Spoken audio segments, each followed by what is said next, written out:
Master minds commerce చదవాలనుకునే 10th inter విద్యార్థుల తొలి ఎంపిక.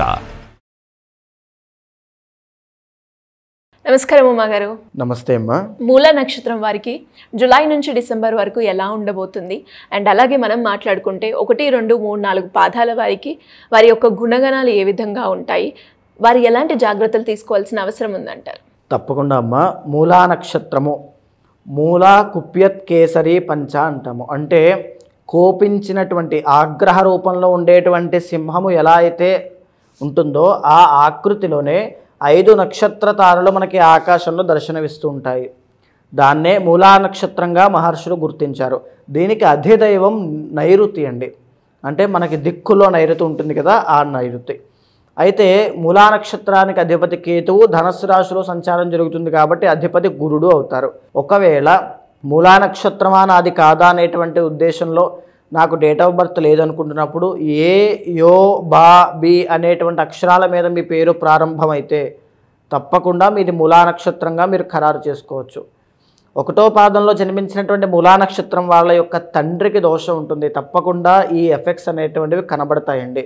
శిశువు జన్మించిన తర్వాత మూలా నక్షత్రంలో జన్మిస్తే 1వ పాదం అయితే ఏ పాదమైనా సరే నక్షత్ర దోషం ఉంటే నవవిధ శాంతి తప్పకుండా ఆచరించాలి. 1వ పాదంలో జన్మిస్తే శిశువు యొక్క తండ్రికి దోషం ఉంటుంది. 2వ పాదంలో జన్మిస్తే కనుక తల్లి యొక్క అంటే శిశువు యొక్క తల్లికి దోషం ఉంటుంది. 3, 4 పాదములైతే తప్పకుండా ధనహాని అంటే డబ్బు కోల్పోవడం, ఆర్థిక నష్టాలు చూడడం, వ్యాపారంలో నష్టాలు చూడడం ఇలాంటివన్నీ కూడా కలిగేటువంటి అవకాశములు ఎక్కువగా కనబడతాయి. అయితే మేజర్గా అండి ఈ యొక్క మూలా నక్షత్రం వాళ్ళకి వీళ్ళు ఎలా ఉంటారు అనేటువంటి విషయాన్ని చూస్తే 10 మందికి సహాయం చేసేటువంటి గుణంలోనే ఎప్పుడు ఉంటారు. సహాయ సహకారములు, హెల్ప్ఫుల్ నేచర్ అనమాట. ప్యూర్ హార్టెడ్ పర్సన్స్ అండి. కానీ వీళ్ళ జీవితంలోనే చాలా హడ్డిల్స్ ఉంటాయి, చాలా రకాల ఛాలెంజెస్ ఉంటాయి, ఎన్నో పెయిన్ఫుల్ సిచ్యువేషన్స్ ఉంటాయి. తర్వాత దేన్నైనా సరే కష్టపడి సాధించాలి తప్ప ప్రకృతి సహకరించి అదృష్టం తీసుకొచ్చి చేతిలో పెట్టే ప్రసక్తి ఉండదు. సో వీళ్ళకి అది ఒక ఇబ్బందిగా తయారవుతుంది. అండ్ ఇంకోటి ఏంటంటే వీళ్ళ యొక్క ఆలోచన విధానం కూడా అధిపతి కేతు కాబట్టి ఒక విధంగా స్టేబుల్గా ఉండేటువంటి అవకాశాలు చాలా తక్కువగా ఉంటాయి.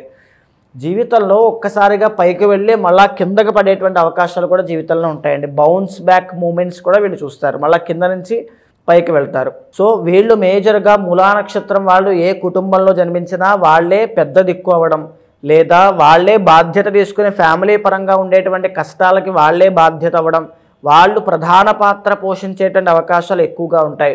డాంబికము అనేటువంటిది ప్రదర్శించడం అంటే ఏమి ఉండదండి, బయటకి కనిపించేది ఇంకా ఎక్కువగా ఎక్స్పోజ్ చేయడం. సో ఇలాంటివి కొంచెం ఇష్టపడుతూ ఉంటారు వీళ్ళు. జనరల్గా బంధు పోషకుడు అని చెప్తోంది శాస్త్రం. అంటే చుట్టుపక్కల ఉండేటువంటి బంధువుల్ని, తర్వాత ఈ యొక్క ఫ్యామిలీని, వాళ్ళ ఫ్రెండ్స్ని అందరికీ కూడా వీళ్ళే డబ్బులు ఇస్తుంటారు. వీళ్ళే ఆసరా అవుతారు.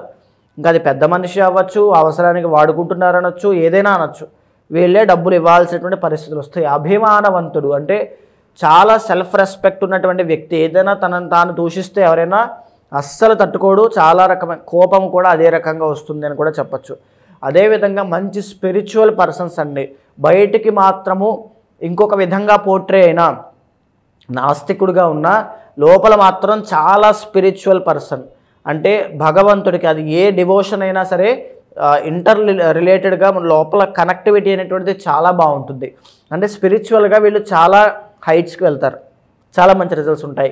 ఇంకా చార్ట్ మనం ఒకసారి రీడ్ చేస్తే ద ఒరిజినల్ ఫస్ట్ లార్డ్ గురుడు అవ్వడము అంటే ఒక 36 సంవత్సరాలు దాటిన తర్వాత వీళ్ళకు ఉన్నటువంటి జీవితంలో కష్టాలన్నీ కూడా వీళ్ళే కష్టపడి అన్నీ సాల్వ్ చేసేసుకుంటారు. ఆ రకమైనటువంటి యోగం వీళ్ళకు ఉంటుంది. The original second and third lord Shani అవ్వడం, విద్య పరంగా ఎన్నో రకాల ఆటంకాలు కనబడతాయి. తర్వాత ఉద్యోగ ప్రాప్తి ఎర్లీ స్టేజ్లోనే కనబడుతోంది. తర్వాత చెప్పాలి అంటే ఆరోగ్యం విషయంలో లేదా మాట విషయంలో, మాట మాట్లాడేటప్పుడు తగువులకి దారి తీయకుండా జాగ్రత్తగా మాట్లాడండి, లేకపోతే వాగ్ వివాదములు అనేటువంటివి జరిగే అవకాశములు ఉంటాయి. మీ జీవితంలో గవర్నమెంట్కి సంబంధించి కానీ, డబ్బులకి సంబంధించి కానీ, భగవంతుడికి సంబంధించి కానీ ఈ వృత్తుల్లో ఉండే అవకాశాలు చాలా ఎక్కువగా ఉంటాయండి. ఎందుకు అంటే మీకు గురుడు రాజయోగ కారకుడు. ఫైనాన్షియల్ స్టేటస్ కూడా 100% చెప్పుకోదగ్గ డబ్బు సంపాదించడం, ధనవంతుడిగా పేరు తెచ్చుకోవడం ఇవన్నీ కూడా మీకు చాలా బాగుంటాయి. 5th and 12th లార్డ్ అయినటువంటి కుజుడు మీకు జనరల్గానే ఆరోగ్యం విషయంలో, వాహన ప్రమాదాల విషయంలో చాలా జాగ్రత్తగా ఉండాలి. మీకు కనుక పుత్ర సంతానము అశ్విని నక్షత్రంలో జన్మిస్తే డాక్టర్ అయ్యేటువంటి అవకాశాలు ఉంటాయి. భరణి నక్షత్రంలో జన్మిస్తే సినిమా ఫీల్డ్లో కానీ, బట్టల వ్యాపారం సైడ్ వెళ్ళే అవకాశములు ఉంటాయి. కృత్తిక 1వ పాదంలో జన్మిస్తే 100% వాళ్ళు డిఫెన్స్ కానీ, మిలిటరీ సైడ్ కానీ వెళ్ళే అవకాశములు, పోలీస్ కానీ, గవర్నమెంట్ జాబ్స్ కానీ అయ్యే అవకాశాలు ఉంటాయి. అయితే మేజర్గా వీళ్ళకి వచ్చేటువంటి ఆరోగ్య సమస్యలు అండ్ ఈ మేజర్గా వీళ్ళకి ఏంటంటే కోర్టు వివాదములండి. కోర్టు సమస్యలు కానీ, భూ వివాదములు కానీ, గొడవలు కానీ, తగాదాలు కానీ ఇరుక్కునే అవకాశాలు అండ్ వాహన ప్రమాదాలు ఇరుక్కునే అవకాశాలు ఉంటాయి. 6th లార్డ్ మేజర్గా వీళ్ళకి శుక్రుడు అవ్వడము, ఆడవాళ్ళ పట్ల చాలా జాగ్రత్తగా ఉండాలి. ఎందుకంటే వీళ్ళు ఏదైనా తప్పు చేసినా, చెయ్యకపోయినా, చేస్తున్నారు అనేటువంటి అభియోగం వీళ్ళ మీద మోపబడుతుంది. సో ఆడవాళ్ళ విషయంలో జాగ్రత్త అండ్ వ్యసనాలు, అలవాట్ల విషయంలో కూడా చాలా జాగ్రత్తగా ఉండాలి. ఆ విషయాన్ని చూసుకోండి. అదేవిధంగా 11th లార్డ్ శుక్రుడు అవ్వడము. సో దీనివల్ల ఏంటి అంటే వీళ్ళకు ఉండేటువంటి సర్కిల్లో కొంతమంది ఆడవాళ్ళ ఫ్రెండ్స్ వల్ల కానీ, తెలిసినటువంటి శ్రేయోభిలాషుల వల్ల కానీ చాలా మంచి జరుగుతుంది. అది చాలా గొప్ప విషయము. అయితే 7th అండ్ 10th లార్డ్ అయినటువంటి బుధగ్రహ సంచారము మేజర్గా ద్వికళత్ర యోగాన్ని సూచన చేస్తుంది. పెళ్ళైన తర్వాత ఒకవేళ కనుక మూలా నక్షత్రంలో జన్మించిన వాళ్ళకి మేనరికం సంబంధం అయితే అది నిలబడదు, 100% ఇబ్బందులు వస్తాయి. బయట సంబంధం అయింది అనుకుంటే కాస్త ఇబ్బందులు పర్సనల్ చార్ట్ ద్వారా, ఒకవేళ అక్కడ ఇంకా తీవ్రమైన దోషం ఉంటే ఇబ్బందులు ఉంటాయి, తక్కువ ఉంటే శాంతి పరిహారం ద్వారా సాల్వ్ అయిపోతాయి.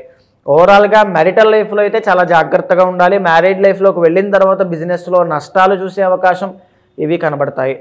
వ్యాపార రంగంలోనే దూసుకు వెళ్ళే అవకాశాలు వీళ్ళకి చాలా బాగుంటాయండి. మేజర్గా అంటే వ్యాపారము అనేటువంటి దానికన్నా మనం మల్టీ సోర్స్ ఇన్కమ్ అని చెప్పచ్చు. ఒక ఉద్యోగం, ఒక వ్యాపారం, ఇంటి రెంట్స్, ఇంకో స్టాక్స్, ఇలాగా అంటే మంచి ప్లానింగ్ అనేటువంటిది ఉంటుంది. అయితే మేజర్గా 8th లార్డ్ చంద్రుడు అవ్వడం, వీళ్ళకి ప్రపంచంలో ఎన్ని సుఖాలు ఉన్నాయో అన్ని సుఖాలు వీళ్ళ ముందు పెట్టినా వీళ్ళకి మనశ్శాంతి ఉండదు.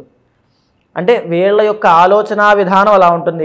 వీళ్ళని కొన్నిసార్లు రిస్ట్రిక్ట్ చేసుకుంటూ ఉంటారు, అది సెల్ఫ్ కంట్రోల్ అనుకుంటూ ఉంటారు. తర్వాత ఆరోగ్య పరిస్థితుల వల్ల కొన్నిసార్లు బాధపడేటువంటి అవకాశములు, భయపడేటువంటి అవకాశములు, ఒంటరితనము ఇవన్నీ కూడా ఫేస్ చేసే అవకాశాలు ఎక్కువగా ఉంటాయి. మేజర్గా 9th లార్డ్ రవి అవ్వడం వల్ల 2 కేసెస్ ఉంటాయండి ఇక్కడ. ఒకటి, తండ్రికి నష్టం జరగచ్చు, లేదా తండ్రి వల్ల వీళ్ళకి విపరీతమైన సపోర్ట్ రావచ్చు. రెండిట్లో ఏదైనా జరగచ్చు, 2 కూడా జరిగే అవకాశాలు ఉంటాయి. సో మేజర్గా వీళ్ళ యొక్క చార్ట్ అనేటువంటిది ఈ రకంగా ఉంటుందండి. పాదాల వారీగా మనం చూసుకుంటే కనుక ఎస్పెషల్లీ మొదటి పాదంలో జన్మించిన వాళ్ళకి గవర్నమెంట్ జాబ్ యోగం 100% కనబడుతుంది, చాలా బాగుంటుంది. 2వ పాదంలో జన్మించిన వాళ్ళకి స్వయం వృత్తులు, తరువాత చేతి వృత్తి వ్యాపారములు, కళారంగము, సినిమా రంగము ఇవన్నీ కూడా చాలా బాగా వ్యవహారం అయ్యేటువంటి అవకాశాలు ఉంటాయి. 3వ పాదంలో జన్మించిన వాళ్ళకి వ్యాపారము, అకౌంటెంట్స్, తర్వాత ఇంకా చెప్పాలి ఎక్స్పోర్ట్స్ అండ్ ఇంపోర్ట్స్ కానీ, ఫుడ్ బిజినెస్లు కానీ, ఆస్ట్రాలజర్స్గా కానీ, జమాలజిస్టులుగా కానీ, ప్రసంగాలు ఇచ్చేటువంటి వాళ్ళగా, మోటివేషనల్ స్పీకర్స్గా, నోటి ద్వారా బ్రతికేటువంటి వృత్తులుగా చాలా బాగుంటుంది. ఇక 4వ పాదం వాళ్ళకి చూస్తే కనుక సీజనల్ బిజినెస్లు కానీ, సీజనల్ వృత్తులు కానీ, తరువాత ఇంకా చెప్పాలంటే వ్యవసాయము కానీ, ఈ యొక్క రియల్ ఎస్టేట్ వ్యాపారము కానీ, ఫుడ్ బిజినెస్లు కానీ, లిక్విడ్స్కి సంబంధించి ఆక్వా బిజినెస్లు కానీ, ఏదైనా సరే ద్రవ పదార్థాలకి సంబంధించి అన్నీ కూడా ఈ వృత్తులు, వ్యాపారములు చాలా బాగా రాణించే అవకాశములు బాగుంటాయి. ఎస్పెషల్లీ 4వ పాదం వాళ్ళకి అద్భుతమైన ధనయోగం జాతకంలో, అదేవిధంగా దైవభక్తి, 10 మందికి సహాయం చేసే గుణములు అన్నీ బాగుంటాయి. మీ జీవితంలో మీకు అన్నీ బాగుండాలంటే మీరు చేయాల్సినటువంటి ఒక రెమెడీ ఏమిటి అంటే కనకపుష్యరాగము, ఎల్లో సెఫైర్ అని ఒకటి ఉంటుందండి. అది మీ కుడి చేతి చూపుడు వేలికి బంగారంలో 3.5 నుంచి 4.5 క్యారెట్లు స్టోన్ పెట్టుకోవడం వల్ల గురుబలం పెరిగి మీ లైఫ్లో రాజయోగం పట్టే ఆస్కారములు ఎక్కువగా ఉంటాయి. పాపులారిటీ పెరుగుతుంది, గౌరవ మర్యాదలు పెరుగుతాయి, డబ్బు ఆదాయం, డబ్బు నిలబడుతుంది, మేజర్గా దైవభక్తి పెరుగుతుంది, భగవత్ అనుగ్రహం కూడా కలుగుతుంది. సో మరి మీరు అన్నట్టుగానే ఎవరికైనా కూడా ఇంకా ఇంటర్నల్గా వారి యొక్క చార్ట్ని చూసి వారి అయితే సమస్యను ఎదుర్కొంటున్నారో దానికి తగ్గట్టుగా పరిష్కారం చేసుకోవాలి అంటే ఎలా ముందుకెళ్ళాలంటారు? అలాంటి వాళ్ళు ఎవరైనా ఉంటే తప్పకుండా మీకు కింద కనిపించే నెంబర్కి కాల్ చేస్తే మా వాళ్ళు మీకు పూర్తి వివరాలు అందిస్తారమ్మా. మనం మాట్లాడుకున్నవన్నీ కూడా ఇప్పుడు గోచార అంశములు, పర్సనల్ చార్ట్ ద్వారా మీరు పడేటువంటి ఏ సమస్యకైనా సరే ఏ కోరికతో మీరు ముందుకు వెళ్తూ ఉన్న జీవితంలో తప్పకుండా మీ వెనకాల నేను ఉంటాను. మీ పర్సనల్ చార్ట్ చూసిన తర్వాత ఏవైనా దోషాలుంటే శాంతి పరిహారములు మీతో ఆచరింపచేసి ఆ మంత్రజపాన్ని మీతో అనుష్ఠింపజేసి తప్పకుండా మీకు మంచి రిజల్ట్స్ వచ్చేలా చేస్తాను. థ్యాంక్ యూ ఉమా గారు, థ్యాంక్ యూ సో మచ్. నమస్తే అమ్మా.